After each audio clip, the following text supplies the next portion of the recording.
So you could jump on the monster's back? I like the way you think. So that would require probably 3 months worth of tech. So again, that's actually a good point though, and it's a good consideration that we would have. Is a lot of times that we talk, like if you look at Shadows of Hiss, when we have the hallucination and the Belladrath, which should kind of port you off to those kind of things. That's kind of stuff that breaks the paradigm, but a lot of times we have to scale back some of the designs because the tech that is required is like we just don't do that technically in our game, so we would have to go and then put code for it and say, hey, you know what, can we get this? Is this something we can do? So I like the idea, but jumping on a monster's back and shooting bats in the air, that might be a little bit too beyond the scope. Okay, go ahead.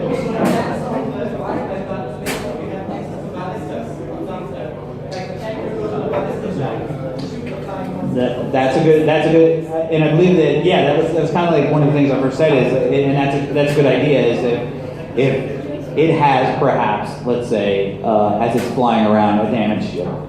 And in order for it to land, you have to burn through that damage shield. In order to burn through that damage shield, you have to use ballistas or something like that. Now, fictionally, the concerns are, why would you have a battlefield with a flying Daedra Titan where ballistas are just hanging out? And why would the Daedra Titan not shoot the ballistas? But it is something that we can take a look, that we would take a look at and say, can we fictionally explain this or something like that? Maybe in the ground phase, you have NPCs that are coming and building these ballistas or something like that, and you have to protect them so that when he goes into the flying phase, you have a potential in order to use those ballistas as well.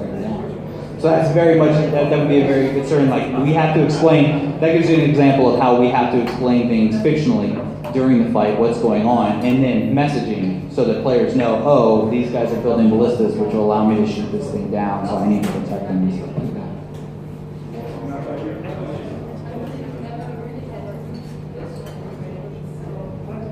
Okay.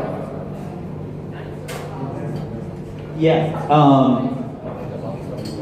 Generally, we found that, like in the trials, we had groups split apart, and while the soft split is generally how we see or how we think that it is generally better accepted. And what that means is, if you look at Maw of Lorcaj, the twins, where you have to split apart as a group, but you're still kind of in the same room, or AA, where you split apart in the islands, but then you come together for the boss fights and stuff like that, rather than like Hellrot Citadel, where you're hard split and then you're fighting two separate bosses in 6 groups and stuff like that. But in that regard, we have done something similar to that in like Spindle Clutch, where you're stuck down into the thing and you have to fight all these little spiders and stuff like that, and one group member gets done. So you could do something like, for instance, if the ballistas are up on a tower or something like that, and somebody has to run and go up to the tower and then use the ballistas on top of the tower and then jump back down as the monsters in the ground phase. That's pretty good idea too. So yeah, that's a pretty good idea. Right. Just soft splitting at different phases in the fight is definitely a good idea to do.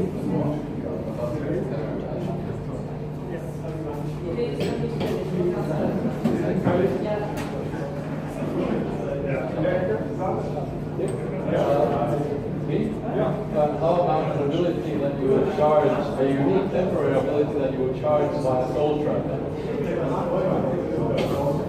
So there's unique abilities are a great tool that we have, and if you look at something like Shadows of the Hiss, where you get the hallucination and your entire hotbar is replaced by the little fireballs you can use. That's kind of gotten good and bad reviews with that. Generally, replacing your hotbar is something that we don't want to do too much. And the only other way that we have, or the main other way we would have to do that, is with synergy. We can do that, and I don't. We've actually taken a look at possibility of multiple. What's funny is in Maw of Lorcaj, the original Rakat fight, when you would start to get sucked down into the darkness, you had this weird synergy that you just had to spam, and it would launch out these AoEs at people, and that never made it out because it was a really kind of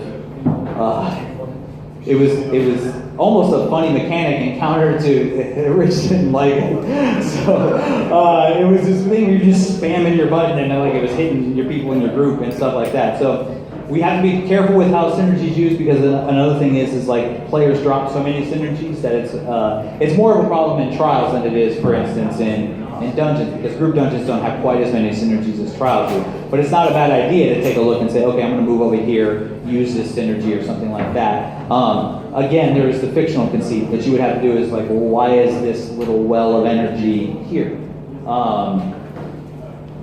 So yeah, so there's that.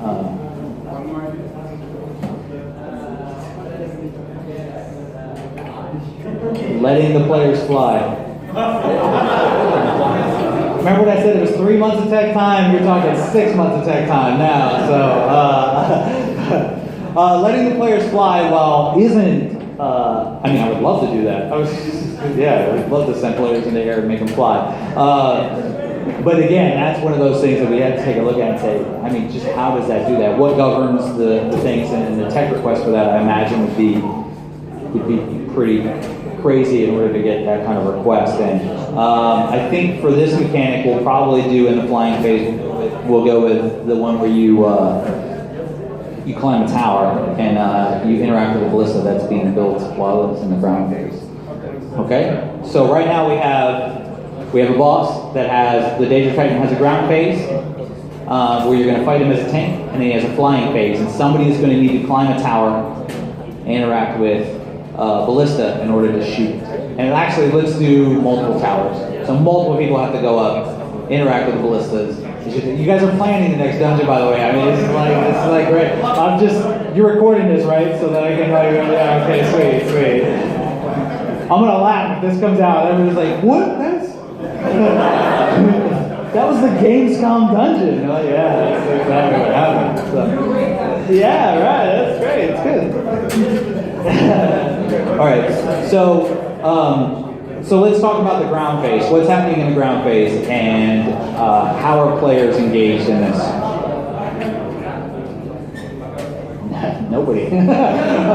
So generally, what we've been taking a look at to challenge the tanks, and I know you've seen it more in Shadows of the Hist. So we've had Incredible Shadows in particular. We have monsters that do blockable attacks. That if you're not a tank, you just can't block it. In Maw of Lord College, we did things where the monsters will either shatter your armor, and that's in order to force a tank swap, or they will put a stacking bleed on you that if you don't have high health, you just won't be able to live through. So it's not something that you want to do. So in this case, a Titan type situation, probably stacking bleed is probably going to be or a stacking damage over time ability to kind of challenge the tank. Would probably be good. We don't want to force a tank swap here because in a 4-player dungeon, you probably only generally have one tank. Any other things that we're talking about here? Maybe some kind of fire breed that blinds as a tank or temporary. So you mean like a line attack that hits the tank and then everything behind it? Yeah. Blinds the tank. Ooh.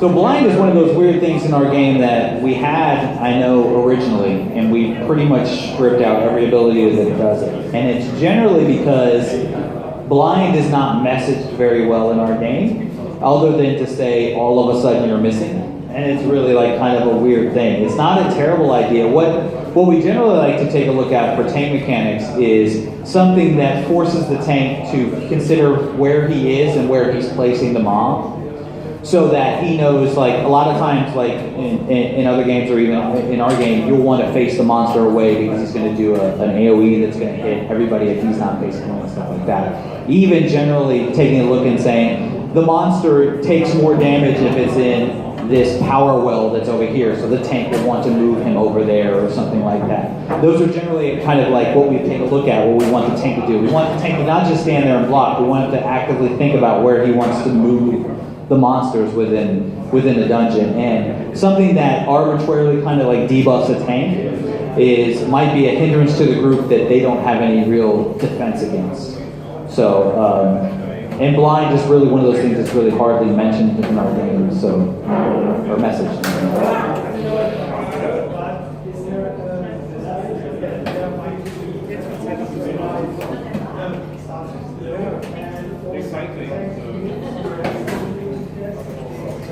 Yeah, that's kind of like what I was talking about, like a power well or something like that. Like maybe the monster becomes resistant or something like that, so the tank will want to move him over to this area or something like that. So that's one of those things that we would take a look at, and that's like, that's a great mechanic. That's something that we want to force the tank to move. But then you have to take a look at it and you have to say, fictionally, why is this power well happening? And it's something that's like, if you're in a danger dungeon or something like that, you take a look at it and you say, what's the story of the dungeon and why is this power well happening that will debuff this monster, and why would it just be forming there, other than the fact that we need it for gameplay. So I like the idea, and then we would just have to take a look at the idea of the fictional conceit for why that is happening.